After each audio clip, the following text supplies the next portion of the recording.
எல்லோருக்கும் வணக்கம். சிவகாமியின் சபதம் நாவலோட முதல் பகுதியான பரஞ்சோதி யாத்திரையில் 45வது அத்தியாயத்தை இன்னைக்கு பார்க்கலாம். கடந்த பதிவில் 44வது அத்தியாயமான மாயக்கிழவனில் தன்னை எழுப்பிய மாயக்கிழவன் வஜ்ரபாகு தான் அப்படிங்கிறத பரஞ்சோதி தெரிஞ்சுக்கிட்டதையும், அப்புறம் வஜ்ரபாகுவும் பரஞ்சோதியும் வந்த வழியிலேயே திரும்பியதையும், பின்தொடர்ந்து வரும் சலுக்க வீரர்களை யமனுலகம் அனுப்ப ஆயத்தமாய் நின்றதையும் பார்த்தோம். இப்போ 45வது அத்தியாயம் மலைக்கணவாய். வாங்க வாசிக்கலாம்.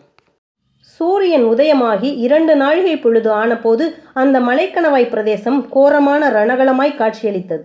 இளம் கதிரவனின் செங்கிரணங்கள் பாறையில் ஆங்காங்கு தோய்ந்திருந்த கரும் இரத்தத்தில் படிந்து ரணகலத்தின் கோரத்தை மிகுபடுத்தி காட்டின.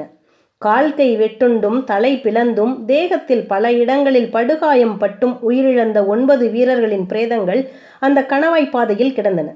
அப்படி கிடந்த உடல்களிடையே வஜ்ரபாகு சஞ்சரித்து கொண்டிருந்தான். அந்த உடல்களை அவன் புரட்டி பார்த்தும் அவற்றின் உடைகளை பரிசோதித்தும் எதையோ பரபரப்புடன் தேடிக்கொண்டிருந்ததாக தோன்றியது. சற்று தூரத்தில் ஒரு பாறையின் மீது பரஞ்சோதி உட்கார்ந்திருந்தான். அவன் முகத்தில் மிகுந்த சோர்வும் அருவருப்பும் குடிகொண்டிருந்தன. கையிலே வாளை பிடித்து ஊன்றிக் கொண்டிருந்தான். பக்கத்திலே ரத்தம் தோய்ந்த வேல் கிடந்தது. சற்று முன்னால் நிகழ்ந்த கொடுமையான ஒரு சம்பவம் பரஞ்சோதியின் மனக்கண் முன்னால் நின்றது. சலுக்க வீரர்களில் 3 பேரை பரஞ்சோதியும் 5 பேரை வஜ்ரபாகுவும் யமனுலகுக்கு அனுப்பினார்கள். அவர்களுக்கு சற்று தூரத்திலேயே நின்ற 9வது வீரன் சண்டையிடாமல் குதிரையை திருப்பிவிட்டு கொண்டு ஓட பார்த்தான். அப்போது வஜ்ரபாகு வேலை எரிய அது ஓடுகிறவன் முதுகில் போய் பாய்ந்தது. அவனும் செத்து விழுந்தான். அதுவரையில் வஜ்ரபாகுவின் அசகாய சூரத்தனத்தை பார்த்து பார்த்து வியந்து கொண்டிருந்த பரஞ்சோதிக்கு இதை பார்த்ததும் பெரும் வெறுப்பு உண்டாயிற்று. ஓடுகிறவன் முதுகில் வேலெறிவதும் ஒரு வீரமா என்று வஜ்ரபாகுவை அவன் மனம் இகழத் தொடங்கியது. திடீரென்று ஆஹா என்ற சத்தத்தை கேட்டு பரஞ்சோதி திரும்பி பார்த்தபோது வஜ்ரபாகு ஓர் ஓலையை கையில் வைத்துக்கொண்டு படிப்பதைக் கண்டான். பிறகு வஜ்ரபாகு விரைந்து வந்து பரஞ்சோதி உட்கார்ந்திருந்த பாறைக்கு பக்கத்தில் நின்ற தன் குதிரை மீது ஏறிக்கொண்டான். பரஞ்சோதி இன்னும் எழுந்திராமல் உட்கார்ந்திருப்பதைக் கண்டு, தம்பி, நீ வரப்போவதில்லையா என்று கேட்டான். பரஞ்சோதி ஆசாபங்கமும் அருவருப்பும் நிறைந்த கண்களினால் ஒரு தடவை வஜ்ரபாகுவை பார்த்துவிட்டு மறுபடியும் முன்போல் தலையை குனிந்து கொண்டான். வஜ்ரபாகு குதிரையுடன் பரஞ்சோதியின் அருகில் வந்து, அப்பனே, நீ கை தேர்ந்த வீரனைப் போல் சண்டையிட்டாய். அதிலாவகத்துடன் போர் புரிந்து 3 ராட்சச சலுக்கர்களை கொன்றாய். உன்னை பல்லவ சைன்யத்தின் குதிரைப்படை தலைவனாக ஆக்க வேண்டும் என்று பல்லவ சேனாதிபதியிடம் சொல்ல எண்ணி இருக்கிறேன். இத்தகைய சோர்வும் சோகமும் உன்னை இப்போது பிடித்ததன் காரணம் என்ன என்று கேட்டான். பரஞ்சோதி மறுமொழி சொல்லவும் இல்லை, தலை நிமிர்ந்து பார்க்கவும் இல்லை. வஜ்ரபாகுவின் முகத்தையே பார்க்க விரும்பாதவன் போல் கிழக்கே மலைக்கு மேலே சூரியன் தகதகவென்று ஒளி வீசி சுழன்று கொண்டிருந்த திசையை நோக்கினான்.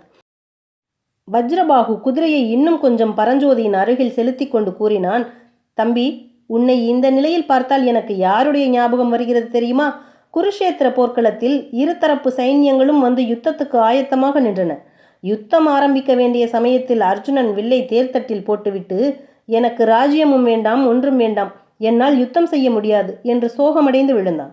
உன்னை இப்போது பார்த்தால் அந்த அர்ஜுனனைப் போலவே இருக்கிறது. அர்ஜுனன் என்ற பெயர் காதில் விழுந்தவுடனேயே பரஞ்சோதி வஜ்ரபாகுவை நோக்கினான். அவனுடைய கண்களில் சோர்வு நீங்கி ஒரு புதிய ஒளி சுடர் விட்டது. வஜ்ரபாகு நிறுத்தியதும், அப்புறம் என்ன நடந்தது என்று ஆர்வத்துடன் கேட்டான். நல்ல வேளையாக அர்ஜுனனுக்கு கிருஷ்ண பகவான் ரதசாரதியாக அமைந்திருந்தார். பரமாத்மா அர்ஜுனனை பார்த்து, அர்ஜுனா, எழுந்திரு, நீ ஆண் பிள்ளை, சத்திரியன், யுத்தம் செய்வது உன் தர்மம், கையிலே வில்லை எடு என்றார். இந்த மாதிரி இன்னும் 18 அத்தியாயம் உபதேசம் செய்தார். அதனால் அர்ஜுனனுடைய சோர்வு நீங்கி மறுபடியும் ஊக்கம் பிறந்தது என்று சொல்லி வஜ்ரபாகு நிறுத்தினான். பிறகு என்று பரஞ்சோதி கேட்டான். பிறகு என்ன? அர்ஜுனன் காண்டீபத்தை கையில் எடுத்து நானேற்றி சங்காரம் செய்தான்.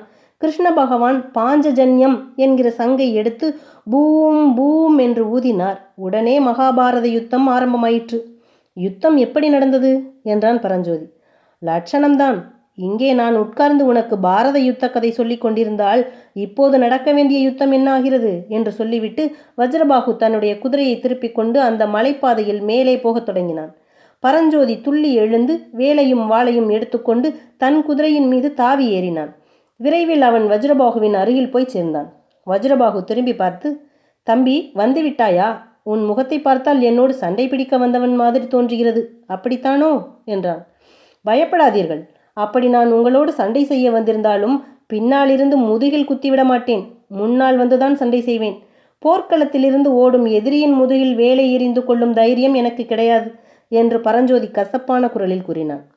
வஜ்ரபாகு சற்று மௌனமாய் இருந்துவிட்டு, அப்பனே, ஓடி தப்ப முயன்றவனை நான் வேலெறிந்து கொன்றிராவிட்டால் என்ன நேரும் தெரியுமா என்றான்.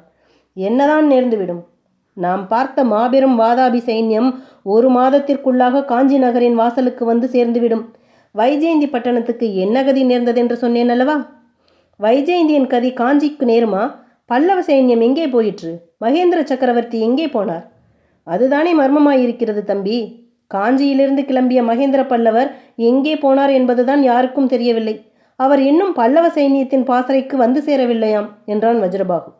பரஞ்சோதி சற்று சும்மா இருந்துவிட்டு, ஐயா, அப்புறம் அர்ஜுனன் என்ன செய்தான் சொல்லுங்கள் என்று கேட்டான்.